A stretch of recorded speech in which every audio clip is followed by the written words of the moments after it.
देखा ना, सरकारी स्कूल से निकालकर प्राइवेट स्कूल में डाला। One of the top IB schools in the state. Pickup के लिए AC बस, breakfast and lunch provided by the school. ये लिख, ये कम पड़ रहा है तो ऊटी के बोर्डिंग में भेजता हूँ। ఓకే బాబు मेरी ए बाबू बाबू नहीं, बस का मत लगा मुझे। హలో, పేజ్ నంబర్ సరిగా గుర్తులేదు కానీ ఎక్కడో మా వదిన గురించి ప్రస్తావిస్తూ మెడలో వేసుకోవడానికి సరైన వస్తువులు కూడా లేవని రాశారు. లోక్, ఇది 15 లక్షలు, ఇది 12 లక్షలు. కొల్లుకొని చావకు. చూడు బామా, పచ్చల హారం. బాబు నువ్వు ఆస్తిపరుడువే, బట్ నేను చెప్పేది ఒకసారి విను. My foot.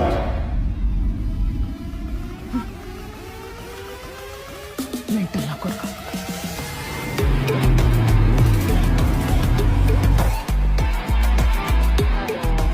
చూడు, 2 కళ్ళు బార్లో ఓపెన్ చేసి చూడు. గోవర్ధన్